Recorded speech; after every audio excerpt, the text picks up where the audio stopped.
Good morning.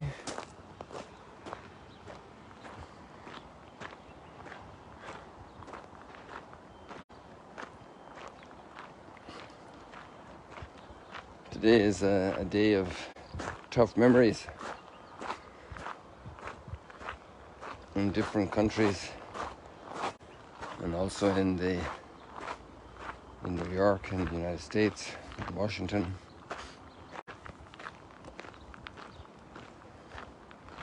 I was scheduled on Tuesday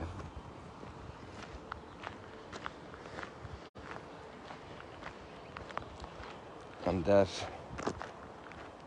September 11th to be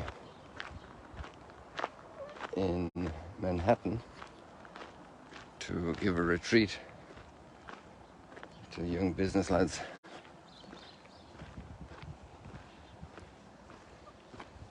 It was a big test of humanity. There were victims from all over the world. I don't know, something like 90 countries or something. I forget, a lot of countries. The tensions in humanity, all the struggle of humanity. One of the things I personally was most touched with, I spent 3 days on the streets in New York after 9/11, was the extraordinary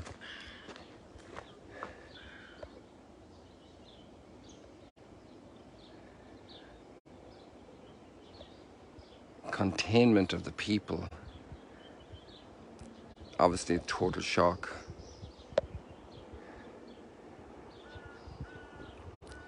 But I must say that I never experienced hatred.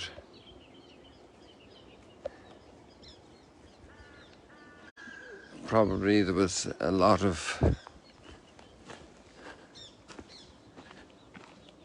just dismay. The thought of all the planes of passengers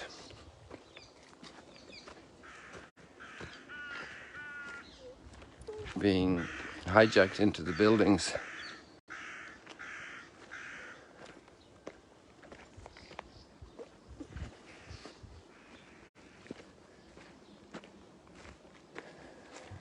On planes crashing into buildings intentionally.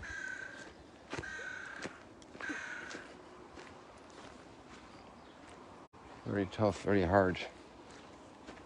But the dismay, the shock, a silence, a solidarity. Everybody was affected, everybody.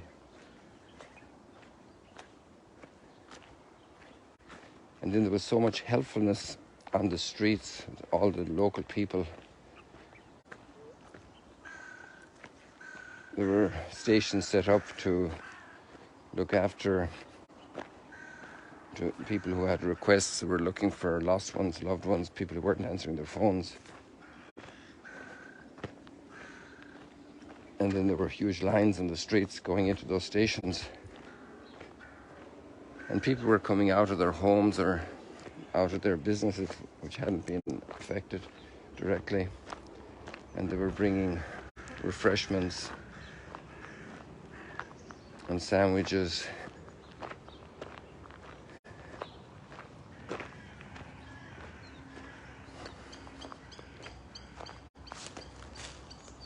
And snacks to the people.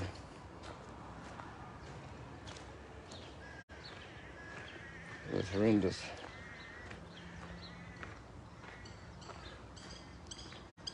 I even visited the morgue. I had permission to be able to go there. And there was nobody, no bodies. They had expected a huge influx of bodies, and that wasn't how it transpired. Tremendous cloud of grief, of shock, of astonishment.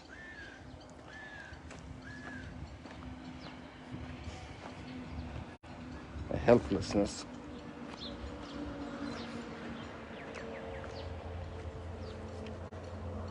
It was amazing.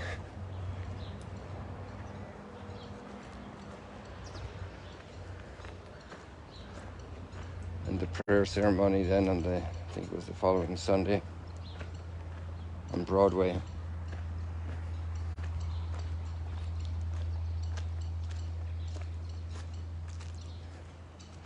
I remember saw a man sitting on a chair, a young man. A lot of people gathered around him, and I approached him. His wife was missing. And in his case, the conclusion was pretty serious, that she had her life lost. And he told me that she was pregnant.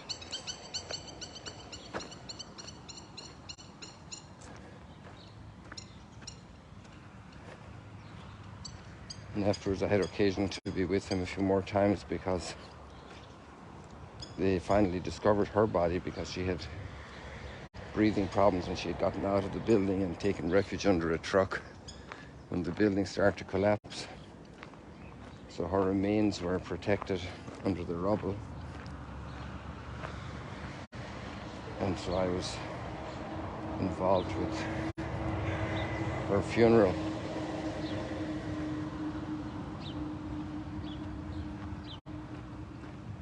It was a mixed marriage. One was non-practicing Catholic, the other was non-practicing Jewish. So it was very special.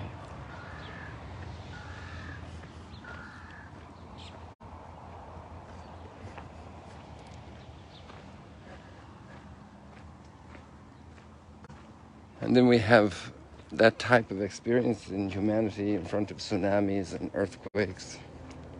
Now a new earthquake with many casualties a couple of days ago.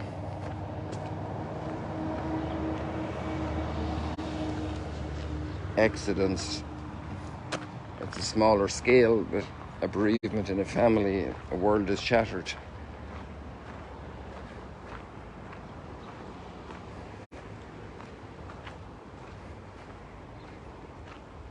And before the mystery of death, before the mystery of hatreds that cause wars,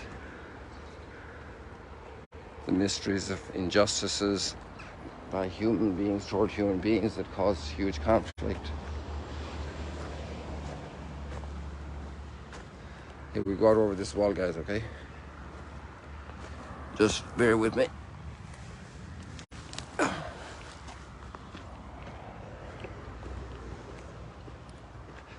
The path humanity is on has been on for millennia.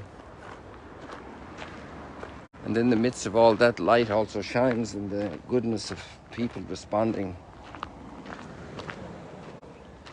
And then there can be also reactions of hatred and brokenness. I know many people in New York whose lives were deeply changed for the good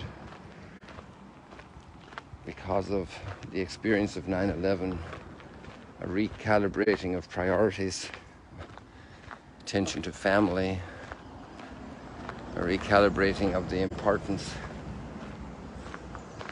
of career if it had overtaken life too much. But then we human beings often revert to former patterns because we're built in a certain way. Through our actions and our decisions. I have a little quotation somebody gave me, and it says, "We make decisions, but the decisions we make us, shape us."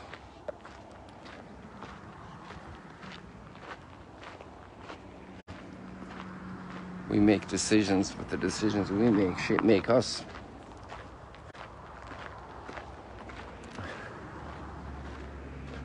Another application of that is about work. You know, we do work, we make stuff. But actually, the reality of working makes us. It shapes us.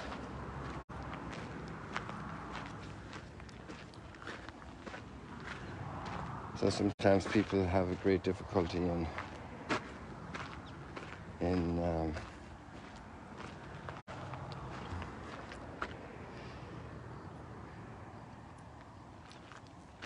holding on to new understanding because of major circumstances like this, or a good retreat, or even a momentary grace of God. I want to change my life, but there's a tremendous inertia. It's like trying to move a mountain up there, you know. How do you move it? Or to move this wall, you know, it's built like this. It's kind of hard to change. We're built like that. This little idyllic scene out there, I'm not sure if they're fishermen or who they are at this distance.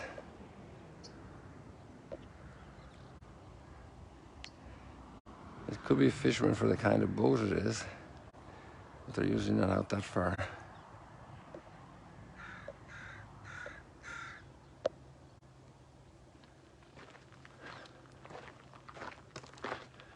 And I think that's the confrere that's out there on a paddleboard, having quiet time for his prayer. I don't know if I can get him on the screen. He went out a while ago.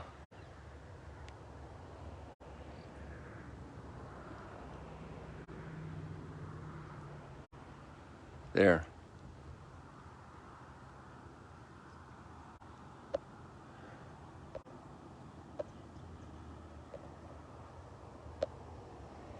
He's still in the center of the screen, so just so you can get the proportions, the relationships.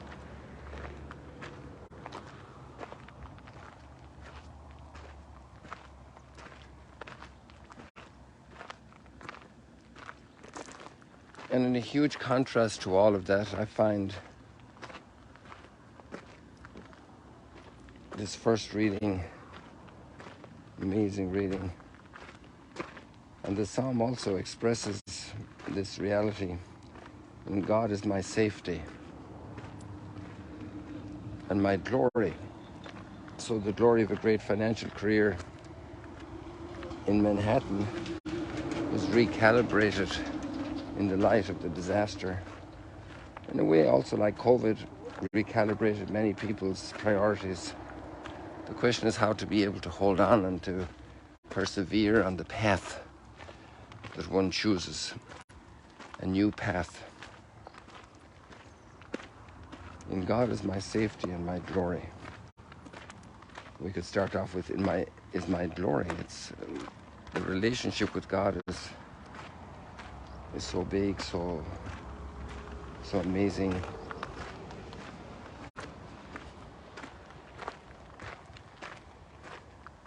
I just love the letter to the Colossians and Ephesians. They're very similar.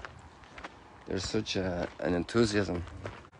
49 years ago this week, a whole new chapter was happening in my life. Finished high school on silent retreat with another bunch of guys preparing to follow the call of the priesthood in the novitiate in Dublin, and being fascinated by this drawing closer to the person of Christ. And both the letter of the Colossians and the Ephesians, now as I read them, and the prologue of John's Gospel, they're like synthesis of who he is. And became extraordinary North Pole and the way to align my life.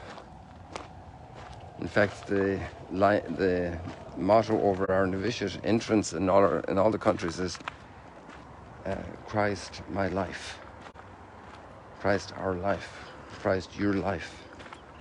Actually, it's written in Latin, Christus vita vestra, Christ your life. To all coming in. If you're coming in here, make Christ your life. That doesn't happen automatically, it doesn't happen easily. There's a lot of learning throughout the entire life to discover the mystery of Christ. called Letter from Prison. He already has quiet. He can't go all over the place preaching, and he's delving into this mystery. Amazing.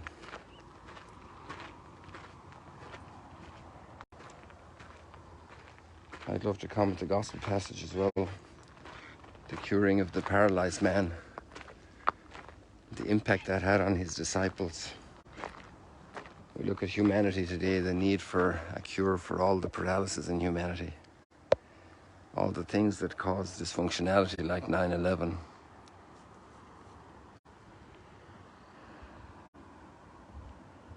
The gospel that was shared here by Jesus has still a lot of work to do in the world. People, God bless you.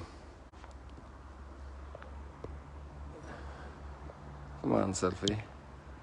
There we are. See you later, alligators.